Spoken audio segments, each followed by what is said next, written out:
வணக்கம். பொன்னியின் செல்வன் 5ஆம் அத்தியாயம். நடுக்கடலில். வந்தியத்தேவன் திரும்பி பார்த்தான். அவனுடைய வயிற்றிலிருந்து குடல்கள் மேலெழும்பி அவன் மார்பை அடைத்தன. பிறகு இன்னும் மேலே கிளம்பி அவன் தொண்டையையும் அடைத்து கொண்டன. அவனுடைய தேகத்தில் 1000 மின்னல்கள் பாய்ந்தன. பழுக்க காய்ந்த 1,00,000 ஊசி முனைகள் அவன் தேகமெல்லாம் துளைத்தன. அத்தகைய பயங்கர காட்சி அவன் கண்முன்னே காணப்பட்டது. முடிவில்லாது பரந்திருந்த இருளில் அங்கங்கே 10, 20, 100 அக்கினி குண்டங்கள் தோன்றின.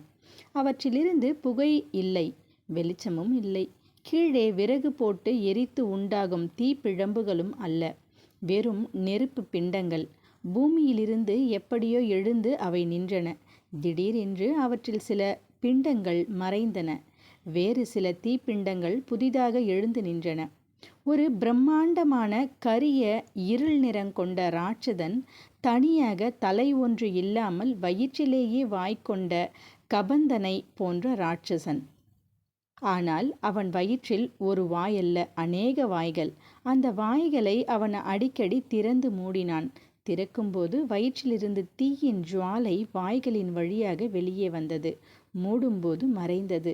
இந்த காட்சியை கண்ட வந்தியத்தேவனுடைய ஒவ்வொரு ரோமக்கால் வழியாகவும் அவனுடைய உடம்பின் இரத்தம் கசிவது போல் இருந்தது. அப்படிப்பட்ட பீதி அவனை என்றைக்கும் ஆட்கொண்டதே இல்லை. பெரிய பழுவேட்டரையரின் பாதாள நிலவரையிலே கூட இல்லை. அவன் பின்னால் ஆஹாஹா என்று ஒரு சிரிப்பு கேட்டது. திரும்பி பார்த்தான். பூங்குழலிதான். வேறு ஒரு சந்தர்ப்பத்திலே என்றால் அவளுடைய அந்த சிரிப்பே அவனுக்கு அளவில்லாத பயங்கரத்தை உண்டாக்கியிருக்கும். இப்போது அதே சிரிப்பு தைரியத்தை அளித்தது. இரத்தமும் சதையும் உடலும் உயிரும் உள்ள ஒரு பெண் ஒருத்தி அவன் பக்கத்தில் நிற்கிறாள் என்பது பெரும் அபாயத்தில் ஒரு பற்றுக்கோள் போல் உதவியது. பார்த்தாயா என் காதலர்களை என்று பூங்குழலி கேட்டாள். இந்த கொள்ளிவாய் பிசாசுகள்தான் என் காதலர்கள். இவர்களை பார்த்து சல்லாபம் செய்வதற்காகத்தான் நள்ளிரவில் இந்த இடத்துக்கு நான் வருகிறேன் என்றாள். இந்த பெண்ணுக்கு நன்றாக பித்து பிடித்திருக்கிறது என்பதில் எள்ளளவும் சந்தேகமில்லை. இவளுடைய உதவியை கொண்டு இலங்கைக்கு போகிறது நடக்கிற காரியமா? இவ்வாறு வந்தியத்தேவன் எண்ணினான். அவனுடைய உள்மனதிலிருந்து வேறு ஏதோ ஒரு எண்ணம் வெளிவர போராடி கொண்டிருந்தது. அது என்ன? இந்த கொள்ளிவாய் பிசாசுகளை பற்றி ஏதோ ஒரு விஷயந்தான். உன்னுடைய சிநேகிதன் சேந்தன் அமுதனால் இத்தகைய காதலர்களோடு போட்டியிட முடியுமா என்று பூங்குழலி கூறியது கிணற்றுக்குள்ளே இருந்து வரும் குரலை போல் கேட்டது. ஏனெனில் அவனுடைய உள்ளம் அப்போது எதையோ ஞாபகப்படுத்தி கொள்ள முயன்று கொண்டிருந்தது. கடைசியில் ஒரு பெரிய போராட்டம் மனதிற்குள்ளேதான். இதோ ஞாபகம் வந்துவிட்டது. கந்தகம் கலந்த பூமி பிரதேசங்களில் தண்ணீர் வெகு காலம் தேங்கி நின்று சதுப்பு நிலமானால் அத்தகைய இடங்களில் இரவில் இம்மாதிரி தோற்றங்கள் ஏற்படும். பூமிக்குள்ளே இருந்து கந்தகம் கலந்த வாயு வெளியில் வரும்போது நெருப்பு பிழம்பு வருவது போல் இருக்கும். சில சமயம் நீடித்து நிற்கும், சில சமயம் குப் குப் என்று தோன்றி மறையும். இந்த இயற்கை தோற்றத்தை கண்டு அறியாத மக்கள் பயப்படுவார்கள். கொள்ளிவாய் பிசாசு என்று பயங்கர பெயர் கொடுத்து பீதி அடைவார்கள். இப்படி பெரியோர் சொல்லி அவன் கேள்விப்பட்டிருந்தது ஞாபகத்துக்கு வந்தது. பிறகு அவனுடைய அறிவுக்கும் பயத்துக்கும் போர் நடந்தது. அறிவு வெற்றி பெற்றது. ஆனால் அதையெல்லாம் இச்சமயம் இந்த பிரமை பிடித்த பெண்ணிடம் சொல்லி பயனில்லை. எப்படியாவது அவளுக்கு நல்ல வார்த்தை சொல்லி அழைத்து கொண்டு போய்விட வேண்டியதுதான். பெண்ணே, உன் காதலர்கள் எங்கும் போய்விட மாட்டார்கள், இங்கேதான் இருப்பார்கள். நாளைக்கும் அவர்களை வந்து பார்க்கலாம் அல்லவா? வீட்டுக்கு போகலாம், வா என்றான். அதற்கு பூங்குழலி மறுமொழி ஒன்றும் சொல்லவில்லை. விம்மி அழத் தொடங்கினாள். இது என்ன தொல்லை என்று வந்தியத்தேவன் எண்ணினான். பின்னர் சற்று நேரம் சும்மா இருந்தான். பெண்ணே, நாம் போகலாமா என்று மீண்டும் கேட்டான். விம்மல் நிற்கவில்லை. வந்தியத்தேவனுக்கு அலுத்து போய்விட்டது. சரி, உன் இஷ்டம் போல் செய், எனக்கு தூக்கம் வருகிறது, நான் போகிறேன் என்று சொல்லிவிட்டு இறங்கத் தொடங்கினான். பூங்குழலி உடனே விம்மலை நிறுத்தினாள். மேட்டிலிருந்து இறங்கத் தொடங்கினாள். நாளே பாய்ச்சலில் வந்தியத்தேவனுக்கு முன்னால் கீழே போய் நின்றாள்.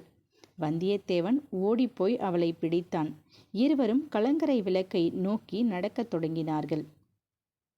இந்த பித்து பிடித்த பெண்ணை நம்பி படகில் ஏறுவதாவது, கடலை கடப்பதாவது, ஆயினும் வேறு வழியில்லை என்று தெரிகிறதே. ஏதாவது நல்ல வார்த்தை சொல்லி சிநேகம் செய்து கொள்ள பார்க்கலாமா? வானத்தில் வால் நட்சத்திரம் தோன்றுகிறதே, அதை பற்றி உன் கருத்து என்ன என்று பூங்குழலி கேட்டாள். என் கருத்து ஒன்றுமில்லை, வால் நட்சத்திரம் தோன்றுகிறது, அவ்வளவுதான் என்றான் வந்தியத்தேவன். வால் நட்சத்திரம் வானில் தோன்றினால் பூமியில் பெரிய கேடுகள் விளையும் என்று சொல்கிறார்களே. அப்படித்தான் சிலர் சொல்கிறார்கள். நீ என்ன சொல்கிறாய்? நான் ஜோதிட சாஸ்திரம் படித்ததில்லை. ஜனங்கள் அப்படி சொல்லிக்கொள்வதுதான் எனக்கும் தெரியும். சற்று நேரம் மௌனமாக நடந்தார்கள். பிறகு பூங்குழலி, சக்கரவர்த்திக்கு உடம்பு சுகமில்லை என்று சொல்கிறார்களே, அது உண்மைதானே என்றாள். இவள் இவ்வளவு பித்துக்குளி பெண் அல்ல என்று வந்தியத்தேவன் எண்ணிக்கொண்டான். கொஞ்சம் அவனுக்கு நம்பிக்கை பிறந்தது. நானே என் கண்ணால் பார்த்தேன். சக்கரவர்த்தி படுத்த படுக்கையாய் கிடக்கிறார். 2 கால்களிலும் உணர்ச்சியே கிடையாது. ஓர் அடி கூட எடுத்து வைக்க முடியாது.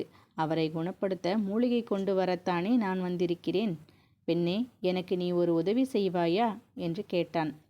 அதற்கு மறுமொழி சொல்லாமல், சக்கரவர்த்தி அதிக நாள் உயிரோடு இருக்க மாட்டார், சீக்கிரத்தில் இறந்து போய்விடுவார் என்று சொல்கிறார்களே, அது உண்மையா என்று கேட்டாள் பூங்குழலி. நீ இச்சமயம் உதவி செய்யாவிட்டால் அப்படி நடந்தாலும் நடந்துவிடும். இலங்கையில் ஒரு அபூர்வ சஞ்சீவி மூலிகை இருக்கிறதாம். அதை கொண்டு வந்தால் சக்கரவர்த்தி பிழைத்து கொள்வாராம். நீ படகு தள்ளிக்கொண்டு இலங்கைக்கு வருவாயா? சக்கரவர்த்தி ஒருவேளை இறந்து போனால் அடுத்தபடி யார் பட்டத்துக்கு வருவார்கள் என்று பூங்குழலி கேட்டது வந்தியத்தேவனை தூக்கி வாரி போட்டது. பெண்ணே, எனக்கும் உனக்கும் அதை பற்றி என்ன? யார் பட்டத்துக்கு வந்தால் நமக்கென்ன கவலை? ஏன் கவலை இல்லை? நீயும் நானும் இந்த ராஜ்யத்தின் பிரஜைகள் அல்லவா? இந்த பெண் பித்து பிடித்தவளே அல்ல. இவளிடம் ஜாக்கிரதையாகவே நடந்து கொள்ள வேண்டும். இவளுடைய விசித்திரமான செயல்களுக்கு வேறு காரணம் இருக்க வேண்டும். ஏன் பேசாமல் இருக்கிறாய்? அடுத்த பட்டத்துக்கு யார் வருவார்கள் என்று பூங்குழலி மீண்டும் கேட்டாள். ஆதித்ய கரிகாலருக்குத்தான் யுவராஜ பட்டம் சூட்டியிருக்கிறது. அவர்தான் நியாயமாக அடுத்த பட்டத்துக்கு வர வேண்டும். மதுராந்தகர், அவருக்கு உரிமை ஒன்றுமில்லையா? அவர்தான் ராஜ்யம் வேண்டாம் என்று சொல்லிவிட்டாரே. முன்னே அப்படி சொன்னார், இப்போது ராஜ்யம் வேண்டும் என்று சொல்கிறாராமே. அவர் சொன்னால் போதுமா? பிரஜைகள் எல்லோரும் ஒப்புக்கொள்ள வேண்டாமா? பெரிய மனிதர்கள் பலர் அவர் கட்சியில் இருக்கிறார்களாமே. அப்படித்தான் நானும் கேள்விப்பட்டேன். இவ்வளவுக்கும் உன் காது வரையில் வந்து எட்டியிருப்பதை நினைத்தால்தான் எனக்கு மிகவும் ஆச்சரியமாயிருக்கிறது. சுந்தரச்சோழர் திடீரென்று இறந்து போனால் என்ன ஆகும்? தேசமெல்லாம் பெருங்குழப்பமாகிவிடும். அதை தடுப்பதற்காகத்தான் உன் உதவி இப்போது தேவையாயிருக்கிறது. நான் என்ன உதவியை செய்ய முடியும்? முன்னமேயே சொன்னேனே, நான் அவசரமாக மூலிகை கொண்டு வர இலங்கை தீவுக்கு போக வேண்டும். அதற்கு நீ படகு வலித்து கொண்டு வர வேண்டும். என்னை எதற்காக அழைக்கிறாய்? ஒரு பெண் பிள்ளையை பார்த்து படகு தள்ளும்படி கேட்க வெட்கமா இல்லையா? வேறு யாரும் இல்லை என்று உன் தந்தை சொல்கிறார். உன் அண்ணன் கூட நேற்று போய்விட்டானாமே. அவன் போனால் என்ன? உனக்கு 2 கைகள், உன்னோடு வந்தவனுக்கு 2 கைகள் இல்லையா? எங்களுக்கு படகு வலிக்க தெரியாது. படகு வலிப்பது என்ன மந்திர வித்தையா? துடுப்பை பிடித்து வலித்தால் தானே படகு போகிறது. திசை தெரிய வேண்டும் அல்லவா? நடுக்கடலில் திசை தெரியாமல் போய்விட்டால்? நடுக்கடலில் திசை தெரியாவிட்டால் மூழ்கி சாகுங்கள். அதற்கு நான் என்ன செய்யட்டும்? கலங்கரை விளக்கின் அருகில் அவர்கள் வந்துவிட்டார்கள். வந்தியத்தேவனும் அத்துடன் அந்த பேச்சை நிறுத்திவிட விரும்பினான். மேலும் பேச்சை வளர்த்து பூங்குழலியின் மறுப்பை உறுதிப்படுத்திவிட அவன் விரும்பவில்லை. அவள் அவ்வளவு கண்டிப்பாக மறுமொழி சொன்ன போதிலும் அவளுடைய குரலும் பேச்சின் தோரணையும் அவனுடைய உள்ளத்தில் சிறியதொரு நம்பிக்கை சுடரை உண்டாக்கியிருந்தன. 2ஆம் முறை படுத்த பிறகு வெகுநேரம் வந்தியத்தேவனுக்கு தூக்கம் வரவில்லை. ஏதேதோ எண்ணங்களினால் அவனுடைய உள்ளம் வெகுவாக குழம்பிக் கொண்டிருந்தது. 4ஆம் ஜாமத்தின் ஆரம்பத்திலேதான் தூங்கினான். தூக்கத்தில் வந்தியத்தேவன் கனவு கண்டான். பாய்மரம் விரித்த சிறிய படகில் பூங்குழலியும் அவனும் எதிரெதிராக அமர்ந்திருந்தார்கள். நாலாபுறமும் கடல், எங்கு நோக்கினாலும் ஜலம், இனிய பூங்காற்று. படகு அக்காற்றில் மிதப்பது போல போய்கொண்டிருந்தது. பூங்குழலியின் முகம் அழகே வடிவமாக பொழிந்தது. சுருண்ட மயிர் நெற்றியில் ஊசலாடி கொண்டிருந்தது. சேலை தலைப்பு பறந்தது. எங்கே போகிறோம்? எதற்காக போகிறோம் என்பதெல்லாம் வந்தியத்தேவனுக்கு மறந்து போய்விட்டது. பூங்குழலியுடன் படகில் போவதற்காகவே இத்தனை நாள் பிரயாணம் செய்து வந்ததாக தோன்றியது. ஒன்றே ஒன்று குறைவாயிருந்தது. அது என்ன? அது என்ன? ஆ, பூங்குழலியின் பாட்டு. சேந்தன் அமுதன் சொல்லியிருந்தான் அல்லவா? பெண்ணே, உன் பவழ வாயை திறந்து ஒரு பாட்டு பாட மாட்டாயா என்றான் வந்தியத்தேவன். என்ன சொன்னாய் என்று பூங்குழலி புன்னகையுடன் கேட்டாள். ஆஹா, அந்த புன்னகை 7 உலகமும் பெறாதா? உன் கனிவாயை திறந்து ஒரு கீதம் இசைக்க மாட்டாயா என்றேன். கீதம் இசைத்தால் எனக்கு என்ன தருவாய்? உன் அருகில் வந்து உன் அழகிய கன்னத்தில். பூங்குழலி உடனே தன் மடியிலிருந்து ஒரு கூரிய கத்தியை எடுத்துக்கொண்டாள். கத்தி பிடித்த கையை ஓங்கினாள். இதோ பார், இந்த பாய் மரத்துக்கு அப்பால் ஒரு அணுவளவு கூட நீ வந்தாலும் உன்னை இந்த கத்தியால் குத்தி விடுவேன். கடல் மீன்கள் மிக பசியோடு இருக்கின்றன என்றாள். 6ஆம் அத்தியாயம். மறைந்த மண்டபம். மறுநாள் காலையில் உதயசூரியனுடைய செங்கிரணங்கள் வந்தியத்தேவனை தட்டி எழுப்பின. உறக்கம் நீங்கிய பிறகும் சுய உணர்வு வருவதற்கு சிறிது நேரம் பிடித்தது. அவன் மேல் விழுந்தது சூரியனுடைய வெளிச்சமா அல்லது கலங்கரை விளக்கின் ஒளியா என்று தெளிவதற்கு சிறிது நேரம் பிடித்தது. முதல் நாள் இரவு அனுபவங்களில் எது உண்மை எது கனவு என்று எண்ணி பார்த்தபோது அவனுக்கு ஒரே குழப்பமாயிருந்தது. வீட்டிலே பெரியவரின் மனைவியும் அவருடைய மருமகளும் மட்டுமே இருந்தார்கள்.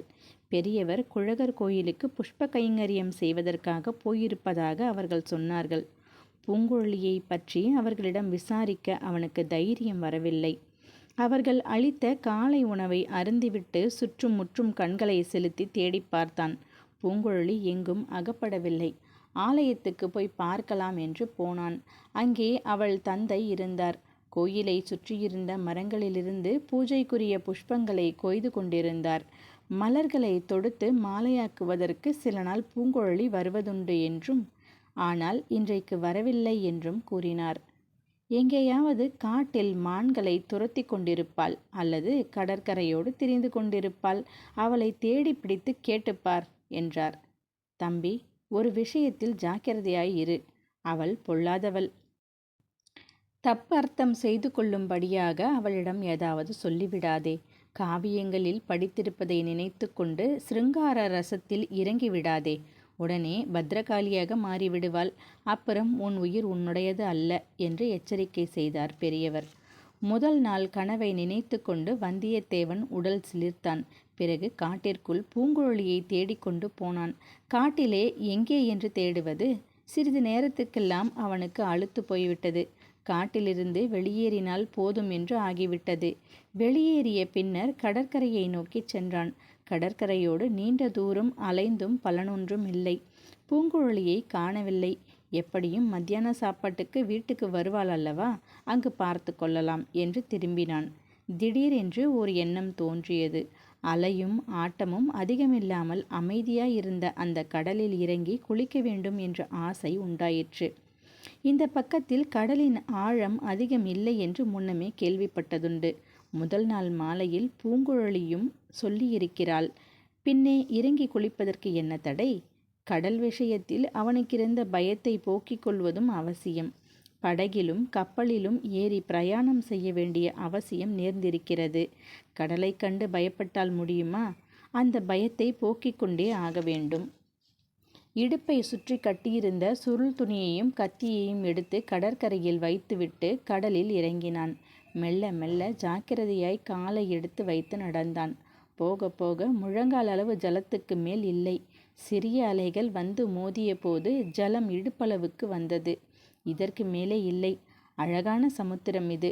அமிழ்ந்து குளிப்பதற்கு கூட தண்ணீர் இல்லையே என்று சொல்லிக்கொண்டே இன்னும் மேலே சென்றான். அடடே, ஆழம் இல்லை என்று எண்ணிக்கொண்டே கரையிலிருந்து வெகு தூரம் வந்துவிட்டோமே. திடீரென்று கடல் பொங்கினால், அலைகள் பெரிதாகி மோதினால்? இந்த எண்ணம் தோன்றி கரை பக்கம் திரும்பி பார்த்தான். அதிக தூரம் கரையிலிருந்து வந்துவிட்டது என்னமோ உண்மைதான். ஆனால் அப்படியொன்றும் கடல் திடீரென்று பொங்கிவிடாது. அடடா, அதோ பூங்குழலி வருகிறாளே! கரையேறி அவளை பிடித்து கொள்ள வேண்டும். பிடித்துக்கொண்டு நயமான வார்த்தைகளினால் மறுபடி கேட்க வேண்டும். அவளும் நம்மை பார்த்துவிட்டுத்தான் வருகிறாள் போலிருக்கிறது. நாம் இருக்கும் திசையை நோக்கியே வருகிறாள். ஏதோ நம்மை பார்த்து சமிஞ்ஞை கூட செய்கிறாளே. அட, இது என்ன? கரையில் குனிந்து அவள் என்ன பார்க்கிறாள்? என்னத்தை எடுக்கிறாள்? நம்முடைய இடுப்பில் சுற்றும் சுருள் துணியையல்லவா எடுக்கிறாள். பெண்ணே, அதை எடுக்காதே, அது என்னுடையது. நாம் சொல்வது அவள் காதில் விழவே இல்லை. இந்த கடல் அலைகளின் இரைச்சல். இதோ நம் குரல் இவளுக்கு கேட்டுவிட்டது. நம்மை பார்த்து அவளும் ஏதோ சொல்கிறாள். பூங்குழலி, அது என்னுடையது, எடுக்காதே. இந்தா, சொன்னால் கேட்க மாட்டாயா? உன் உடைமை போல் கையில் எடுத்துக்கொண்டு நீ பாட்டுக்கு போகிறாயே. நில், நில். வந்தியத்தேவன் கரையை நோக்கி ஓட ஆரம்பித்தான். ஒரு தடவை பூங்குழலி அவனை திரும்பி பார்த்தாள். பிறகு அவளும் ஓடத் தொடங்கினாள். வீடும் கலங்கரை விளக்கமும் இருந்த பக்கத்துக்கு எதிர்பக்கமாக காட்டை நோக்கி ஓடினாள். ஆஹா, இவள் துஷ்ட பெண். துஷ்ட பெண்ணா அல்லது வெறும் பைத்தியமா? இந்த பைத்தியத்திடமிருந்து நமது அரை சுருளை எப்படியும் வாங்கியாக வேண்டுமே. 2 தடவை கடலில் இடறி விழுந்து ஒரு வாய் உப்பு தண்ணீரும் குடித்துவிட்டு வந்தியத்தேவன் மெதுவாக கரையேறினான். பிறகு அந்த பெண்ணை தொடர்ந்து ஓடினான். ஓட ஓட அவளுடைய ஓட்டத்தின் வேகம் அதிகமாயிற்று. சற்று தூரத்தில் 50-60 மான்களின் கூட்டம் ஒன்று ஓடியது. மான்கள் மிரண்டு பாய்ந்து ஓடுவது, தாவி தாவி குதித்து ஓடுவது என அழகான காட்சி. ஏன், இதோ இந்த பெண் குதித்து ஓடுகிறாளே, அதுவும் அந்த மான்களின் ஓட்டத்தை விட அழகில் குறைவாயில்லை. இம்மாதிரி இயற்கையாகவும் எதேச்சையாகவும் வாழும் பெண்களின் அழகே அழகுதான். ஆனால் இதையெல்லாம் அவளிடம் சொல்லக்கூடாது. சொன்னால் காரியம் கெட்டுப்போய்விடும். பெரியவர்தான் எச்சரித்திருக்கிறாரே. இருந்தாலும் இவள் எதற்காக இப்படி வீம்பு பிடித்து கொண்டு ஓடுகிறாள்? காட்டில் புகுந்து விட்டால் அப்புறம் அவளை கண்டுபிடிப்பது எப்படி? இதோ காட்டிற்குள் புகுந்தே விட்டாள். காரியம் கெட்டு குட்டி சுவராகிவிட்டது. நம்மை போன்ற மௌடீகன் உலகத்திலேயே வேறு யாரும் இருக்க முடியாது. குரங்கின் கையில் அகப்பட்ட பூமாலை திரும்பி வருமா? வந்தியத்தேவனும் சிறிது நேரத்தில் காட்டிற்குள் புகுந்தான். அங்கும் இங்கும் அலைந்தான். அவசரத்தினாலும் பரபரப்பினாலும் செடிகளை சரியாக விலக்கிவிட்டு கொண்டு நடக்காமல் உடம்பெல்லாம் முட்களால் கீறிக்கொண்டான். பூங்குழலி, பூங்குழலி என்று கூச்சலிட்டான். பிறகு, மரமே பூங்குழலியை கண்டாயோ? காக்காய், பூங்குழலியை கண்டாயோ என்றெல்லாம் கேட்க ஆரம்பித்தான். இது ஏது? நமக்கே பைத்தியம் பிடித்துவிடும் போலிருக்கிறதே என்று அவன் நினைக்க தொடங்கிய சமயத்தில் திடீரென்று மரத்தின் மேலிருந்து ஏதோ விழுந்தது. ஆ, அவனுடைய அரை துணி சுருள்தான். மிக்க ஆவலுடன் அதை எடுத்து சுருளை பிரித்து பார்த்தான். ஓலை, பொற்காசுகள் எல்லாம் பத்திரமாய் இருந்தன. பணம் பத்திரமாய் இருக்கிறதா என்று ஒரு குரல் மேலே இருந்து வந்தது. வந்தியத்தேவன் அண்ணாந்து பார்த்தான். பூங்குழலி மரக்கிளையில் உட்கார்ந்திருந்தாள். வியர்த்து விறுவிறுத்து போயிருந்த வந்தியத்தேவன் தன்னை மீறிய கோபத்தினால், உன்னை போன்ற மந்தியை நான் பார்த்ததே இல்லை என்றான். உன்னை போன்ற ஆந்தையை நான் பார்த்ததில்லை. அம்மம்மா, என்ன மொழி மொழித்தாய் என்றாள் பூங்குழலி. எதற்காக இப்படி என்னை அலைக்கழித்தாய்? உனக்கு பணம் வேண்டுமென்றால்... சீச்சி, உன் பணம் இங்கே யாருக்கு வேண்டும்? அப்படியானால் எதற்காக இதை தூக்கி கொண்டு ஓடி வந்தாய்? அவ்விதம் நான் செய்திராவிட்டால் நீ காட்டுக்குள் வந்திருக்க மாட்டாய். எங்கள் வீட்டுக்குள் திரும்பி போயிருப்பாய். போயிருந்தால் என்ன? இந்த மரத்தின் மேல் ஏறிப்பார், தெரியும். என்ன தெரியும்? 10-15 குதிரைகள் தெரியும். வாள்களும் வேல்களும் மின்னுவதும் தெரியும். அவளுடைய முக தோற்றத்திலிருந்து அவள் கூறுவது உண்மையாய் இருக்கலாம் என்று தோன்றியது. ஆயினும் நிச்சயமாக தெரிந்து கொள்ள விரும்பி வந்தியத்தேவன் மரத்தின் மேல் ஏறினான். ஏறுவதற்கு முன் அரை சுற்று சுருளை கெட்டியாக கட்டி கொண்டான். ஒருவேளை இவள் மரத்தின் மேலிருந்து அதை தவறி போட்டிருக்கலாம். இப்போது மறுபடியும் அதை அபகரிப்பதற்கு சூழ்ச்சி செய்கிறாளோ என்னமோ, யார் கண்டது? மரத்தின் மேலேறி கலங்கரை விளக்கின் பக்கம் நோக்கினான். ஆம், பூங்குழலி கூறியதும் உண்மைதான். அங்கே 10-15 குதிரைகள் நின்றன. குதிரைகள் மீது வாள்களும் வேல்களும் பிடித்த வீரர்கள் இருந்தார்கள். அவர்கள் யாராக இருக்கும்? நம்மை பிடிப்பதற்காக வந்த பழுவேட்டரையரின் ஆட்கள்தான். வேறு யாராயிருக்க முடியும்? பூங்குழலி தன்னை பெரும் அபாயத்திலிருந்து காப்பாற்றினாள். எதற்காக? என்ன நோக்கம் பற்றி? இன்னும் சில விஷயங்களும் தெளிவாகவில்லை. இருவரும் மரத்திலிருந்து கீழே இறங்கினார்கள். பூங்குழலி, என்னை பேரபாயத்திலிருந்து காப்பாற்றினாய், உனக்கு மிக மிக நன்றி என்றான் வந்தியத்தேவன். வெறும் பொய், ஆண் பிள்ளைகளுக்கு நன்றி கூட உண்டா என்றாள் பூங்குழலி. எல்லா ஆண் பிள்ளைகளையும் போல் என்னையும் எண்ணிவிடாதே. நீ எல்லோரையும் போல் இல்லை, ஒரு தனி மாதிரிதான். பெண்ணே, உன்னை ஒரு கேள்வி கேட்கலாமா? தாராளமாக கேட்கலாம். மறுமொழி கூறுவது என் இஷ்டம். என்னை காப்பாற்ற வேண்டும் என்று ஏன் எண்ணினாய்? என் பேரில் திடீரென்று தயவு பிறக்க காரணம் என்ன? பூங்குழலி சும்மா இருந்தாள். அவள் சிறிது திகைத்து போனாள் என்பது முகத்திலிருந்து தெரிந்தது. அப்புறம் யோசித்து பார்த்து, அசடுகளை கண்டால் எனக்கு எப்போதும் கொஞ்சம் பரிதாபம் உண்டு என்றாள். சந்தோஷம். இந்த வீரர்கள் என்னை தேடி வந்திருக்கிறார்கள் என்பதை எப்படி அறிந்தாய்? உன்னை பார்த்தால் தெரியவில்லையா? நீ தப்பி ஓடி ஒளிந்து கொள்ள வந்திருக்கிறவன் என்று நேற்றைக்கே ஊகித்தேன். இன்றைக்கு காலையில் உன் சிநேகிதன் வைத்தியர் மகன் மூலமாக அது ஊர்ஜிதமாயிற்று. அவன் என்ன உளறினான்? காலையில் எழுந்ததும் காட்டிலே மூலிகை தேட வேண்டும் என்றான். நான் அழைத்து போவதாக சொல்லி இங்கே அழைத்து கொண்டு வந்தேன். என்னிடத்தில் காதல் புரிய ஆரம்பித்தான். உன்னுடைய சிநேகிதன் உன்னை முந்திக் கொண்டு விட்டானே என்று சொன்னேன். என்ன சொன்னாய்? கொஞ்சம் பொறு, கேட்டுக்கொண்டு வா. நீ என்னிடம் காதல் புரிய தொடங்கிவிட்டதாக சொன்னேன். அப்போதுதான் உன் பேரில் அவனுடைய சந்தேகத்தை வெளியிட்டான். ஏதோ ராஜதண்டனைக்கு பயந்து நீ ஓடி தப்பி வந்திருக்கிறாய் என்று அவனுக்கு வழியில் பல காரணங்களால் சந்தேகம் தோன்றியதாம். அப்படிப்பட்டவனை நம்பி அநியாயமாய் கெட்டு போகாதே, என்னை கல்யாணம் செய்து கொள் என்றான்.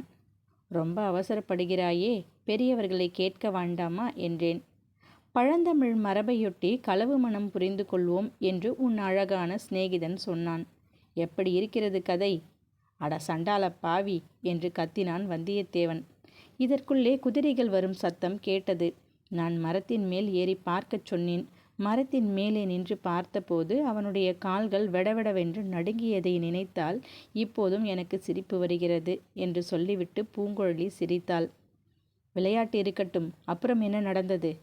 அவன் மரத்தின் மேலே இருந்து இறங்கி வந்தான். பார்த்தாயா, நான் சொன்னது சரியாக போயிற்று. அவனை பிடிப்பதற்குத்தான் ராஜ சேவகர்கள் வந்திருக்கிறார்கள் என்றான். அப்படியானால் அவனுடன் வந்த உன்னையும் பிடிப்பார்கள் அல்லவா? நீ ஓடி எங்கேயாவது ஒளிந்து கொள் என்றேன். அப்படித்தான் செய்ய வேண்டும் என்றான். என்னை விட்டு பிரிந்து சென்றான். நான் எதிர்பார்த்தபடியே நடந்தது. என்ன என்ன நடந்தது? ஓடி ஒளிந்து கொள்வதாக என்னிடம் சொல்லிவிட்டு நேரே அந்த குதிரைக்காரர்கள் இருந்த திசையை நோக்கி போய் அவர்களிடம் அகப்பட்டு கொண்டான். ஐயோ பாவம்! அதிகமாக பரிதாபப்பட்டு விடாதே, கொஞ்சம் மிச்சம் வைத்துக்கொள். ஏன் அப்படி சொல்கிறாய்? குறையும் கேள், நீயே தெரிந்து கொள்வாய்.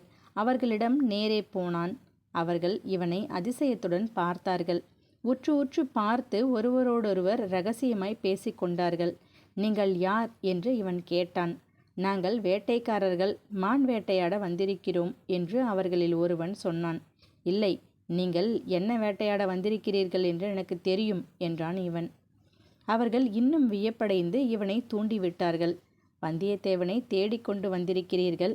அவன் இருக்குமிடத்தை காட்டுகிறேன். என்னை சும்மா விட்டுவிடுவீர்களா என்று கேட்டான். அவர்களும் அதற்கு சம்மதித்தார்கள். இவன் அவர்களை அழைத்து கொண்டு எங்கள் வீட்டு பக்கம் போனான். துரோகி, சண்டாளன்! அவர்கள் போன பிறகு நான் உன்னை தேடிக்கொண்டு வந்தேன். நீ கடலில் இறங்கி குளித்து கொண்டிருந்தாய். என்னிடம் அங்கேயே இதையெல்லாம் ஏன் சொல்லவில்லை? இந்த துணிச்சுருளை எடுத்துக்கொண்டு ஏன் ஓடி வந்தாய்? இல்லாவிட்டால் நீ அவ்வளவு வேகமாக ஓடி வந்திருப்பாயா? அந்த வேட்டைக்காரர்களை ஒரு கை பார்க்கிறேன் என்று அவர்களை தேடி போயிருந்தாலும் போயிருப்பாய். என் பேச்சையே ஒரு வேளை நம்பியிருக்க மாட்டாய். இவ்வளவையும் சொல்லி உன்னை என்னுடன் வரும்படி செய்வதற்குள் அவர்கள் உன்னை ஒருவேளை பார்த்திருப்பார்கள். ஆஹா, இந்த பெண்ணையா நாம் பைத்தியக்காரி என்று எண்ணினோம் என்று வந்தியத்தேவன் நினைத்து வெட்கமடைந்தான். இவளிடம் பூரண நம்பிக்கை வைத்தே ஆக வேண்டும். இவளுடைய உதவி இல்லாவிட்டால் நாம் கடலை கடந்து இலங்கை செல்ல முடியாது. இவ்வளவு தூரம் வந்ததும் வீணாகும். பழுவேட்டரையர்களிடம் திரும்ப அகப்பட்டு கொள்ளவும் நேரலாம். பெண்ணே, நீ எனக்கு எவ்வளவு பெரிய உதவி செய்திருக்கிறாய் என்பதை சொல்லி முடியாது.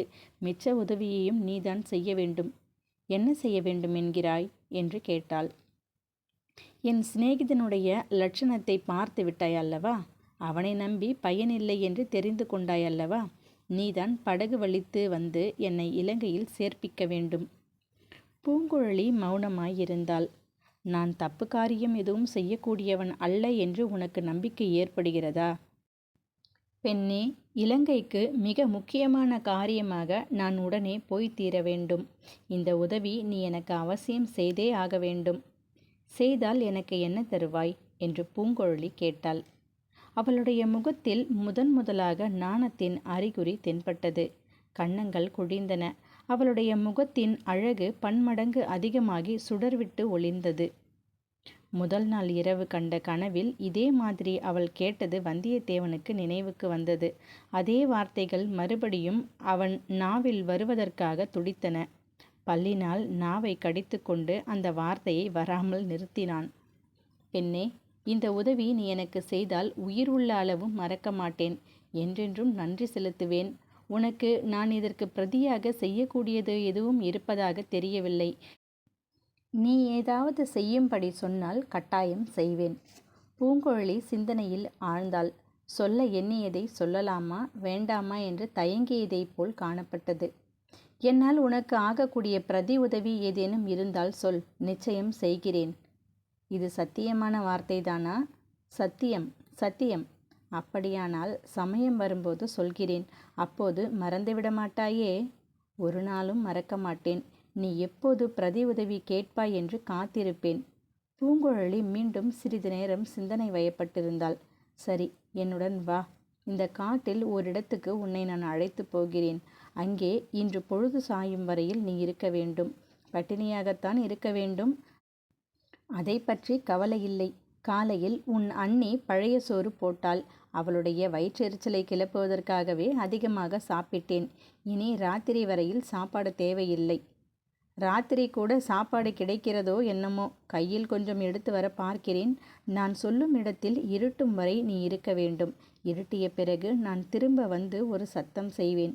குயில் குக்கூ என்று கூவுவதை கேட்டிருக்கிறாயா? நன்றாய் கேட்டிருக்கிறேன். அப்படி கேட்டிராவிட்டாலும் உன் குரலை தெரிந்து கொள்வேன். நான் குரல் கொடுத்ததும் நீ அவ்விடத்திலிருந்து வெளிவர வேண்டும். இருட்டி ஒரு ஜாமத்திற்குள் படகில் ஏறி நாம் புறப்பட்டு விடலாம். குயிலின் குரல் எப்போது வரும் என்று காத்திருப்பேன்.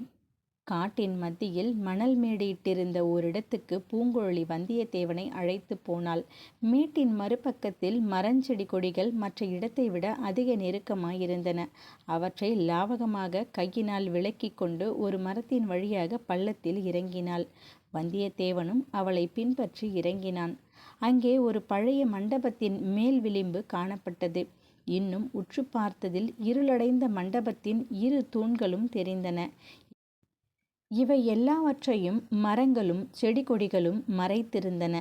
எந்த பக்கமிருந்து பார்த்தாலும் அந்த மண்டபம் அங்கே இருப்பது தெரியவே தெரியாது.